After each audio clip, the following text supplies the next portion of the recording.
இது நம்ம பொண்டாட்டிங்க. நம்ம பொண்டாட்டினா ஒரு ஆட்டில சில்லற காசோட பல்லு கொடுத்து. நான் ஒன்றரை முடிச்சு, இவரு ஒன்றரை முடிச்சு.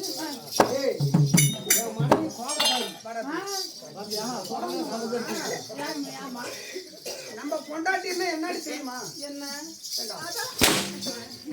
புடிச்சடே. என்ன? பொண்டாட்டினா ஒரே ஒரு புடிச்சுமா. அப்புறம் 7 புடிச்சு நட. என்னடே? டேய், ஓய். ஆட்ட கேக்கலாம், மாட்ட கேக்கலாம். நம்ம வீடா, நம்ம ஆடா, நம்ம மாடா, நம்ம வீடா? அதெல்லாம் கேக்கும்போது ஏன் மணி கேட்கக்கூடாது? பொண்டாட்டின்னு மட்டும் சொல்லக்கூடாது. ஏன் அவரு ஒன்றரை நீ ஒன்றையா? மாறி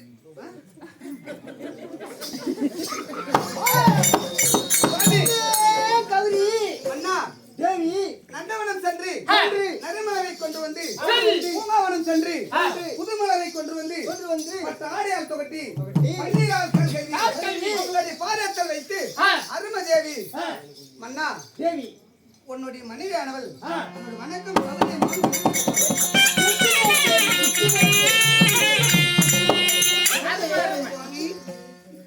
ஏங்க இத்தனை பேர் இருக்காங்க கட்டி பிடிக்கிறீங்க. எங்க வீட்டுக்காரர்கிட்ட நான் எங்கனாலும் பேசுவேன், எப்படினாலும் இருப்போம். உனக்குயா இருந்தாலும் பப்ளிக் பிள்ளையால கொஞ்சம்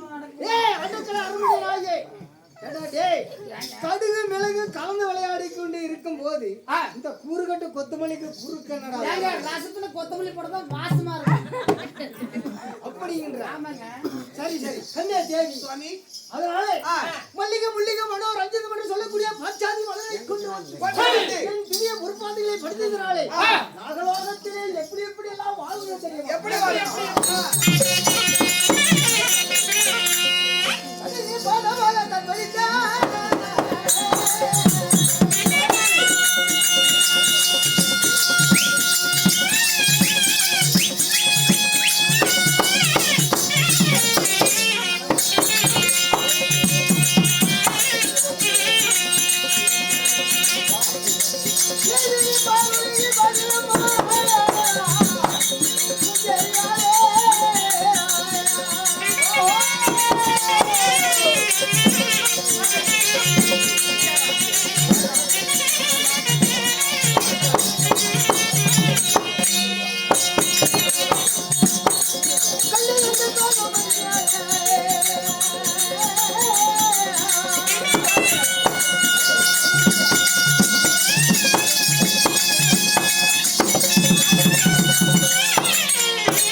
என்னுடைய திவ்ய பொறுப்பாதிகளை படித்ததினாலே நாகலோகத்திலே பூவும் பொட்டோடும் சீரும் சிறப்போடும் இன்று இருப்பதை போல் என்றும் வாழ கடவுள் என்று உனக்கு ஆசீர்வாதம் கொடுக்கிறேன். சொல்றீங்களே வாழ்வாய் இந்த வையகத்திலே கோடி காலம் யோசனை வாழ்கின்றாய். ஏங்க ஏன் உங்களுக்கு வாழ்வாயா இருக்குதா? நீங்க வாழ்வா பல்லாண்டு பல்லாண்டு வாழ்ந்து கொண்டே இருப்பாய். தேவி அண்ணா தேவி வாழ்வாண்டு சொல்றீங்களே மன்னா, என் மனசுல யோசனை சொல்லுகிறேன்.